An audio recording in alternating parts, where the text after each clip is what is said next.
Okay, so I was asked to share with you some different tools that you can use to do your presentations in, and just a brief overview of each. So I'm going to start with the simplest ones. Remember that if you're on a PC, you can use PowerPoint. If you're on a Mac, you can use Keynote. And on either, you could use your Google Docs account and do a new presentation. And Google presentations have come a long way. Actually, you can now do transitions and some animated effects and things like that. So don't discount that. It's really nice. It's easy to get to. And again, any of you can use this. Now, something I'm going to reiterate throughout several of these tools, if you have to create an account, you need to check because you might have to be 13. In fact, you probably do have to be 13 to create an account anywhere. How do you get around that? Well, if you go home and have your parents create the account for you and give you the login, then that's legal. So you can totally do that if some of these appeal to you and you want to use them really badly. Just have your parent go in and create an account, write down the name of it, and have them do that at home, and then you can access it and work in that product. Let's look at some of our other options.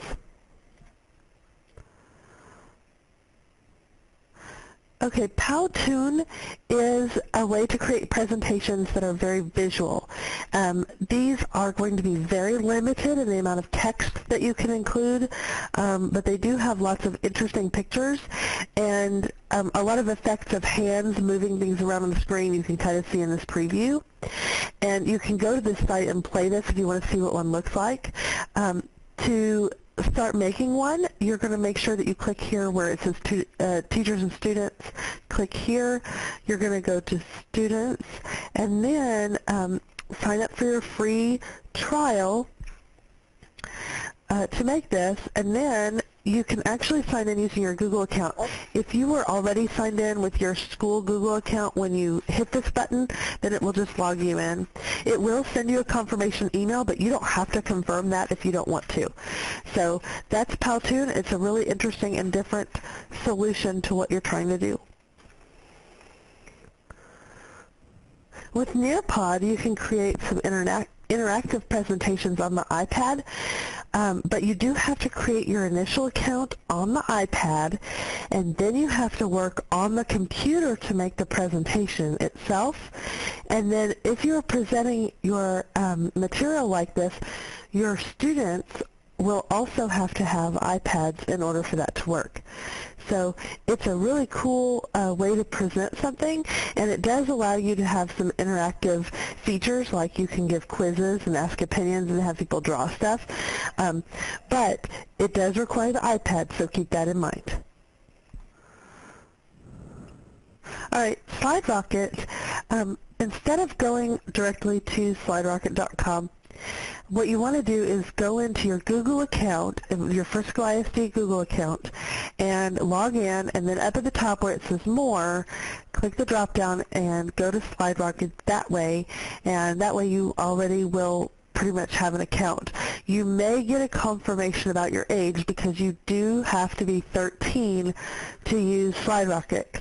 And you'll find that on a lot of the different web tools because that's a privacy issue, and there's a law called COPPA, which is the Childhood Online Privacy Protection Act, and that it's about sharing information is all you really need to know about that, but that limits you from signing up for things until you're 13. So you may have an issue with some of these tools because of that. But SlideRocket you access this way. SlideRocket is cool because it has really unique templates. If you go up to the top and look at the templates, there's some really cool ones there, and you can just download, get a copy of any of them, and start editing those away, and these are all professionally designed. But there's also, in SlideRocket, you can put in flash items, which is really neat. And the problem is, where do you get flash items? Well, for that, we actually have another online tool that you can use, and it's called Loxia Studio. And what you'll find is they have these cool little flash items, and like this one is the 3 slice cube, and it's created, and this is just a little preview of it, and I guess it may have trouble. There we go. But you can put your own images in it, and then it will create this little animation out of your own images. And then you can take this, because it will save as a flash file, and put it into SlideRocket. So you could use those together if you wanted to. That's kind of a neat way to do something a little different.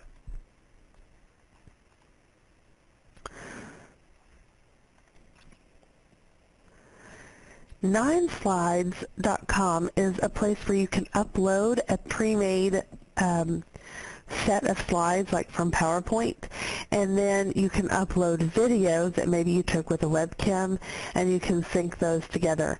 Now, once again, this is a web tool. It's not for students under 13, and you do have to have the webcam to be able to do that. This one's all about publishing and sharing and having the speaker like a talking head kind of next to your slide presentation, and that's really all this site does.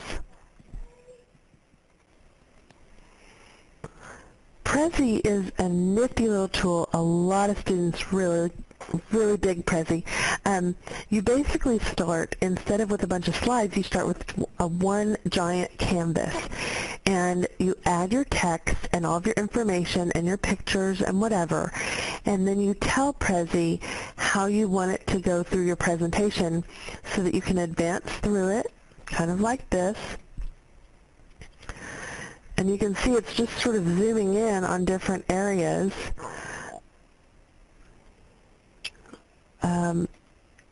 As I told it to do.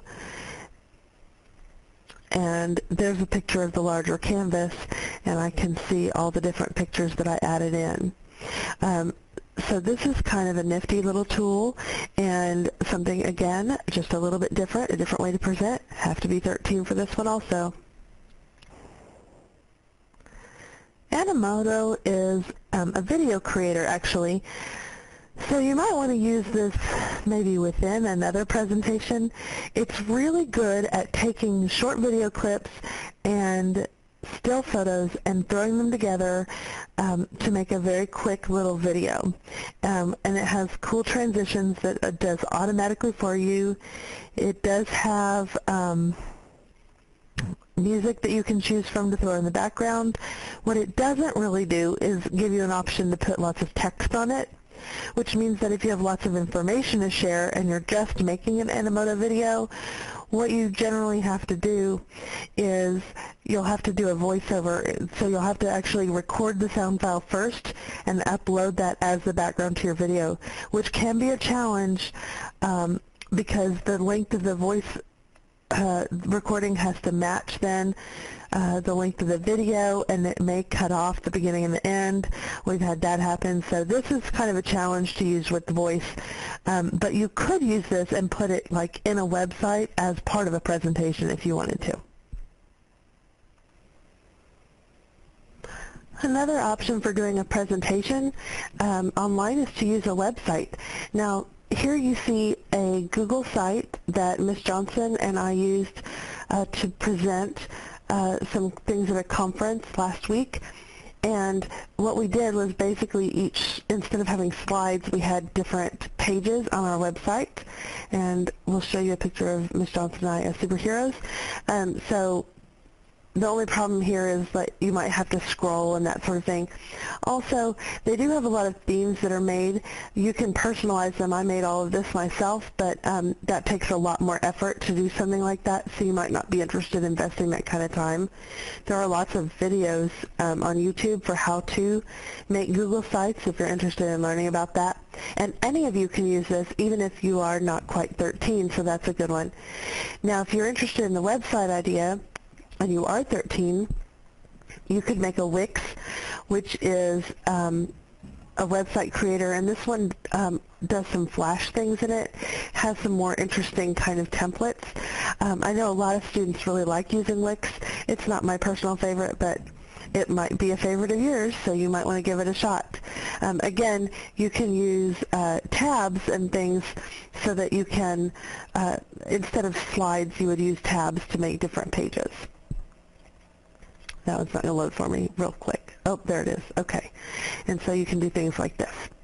Okay, and then Weebly is another one where you can create a free website. Again, you have to be 13, but here's an example of a website that I've made in Weebly. It's very simple. It's a drag and drop kind of interface, and again, you can use a different page for each one of your slides in place of a slide, so that's another option when you're making a presentation.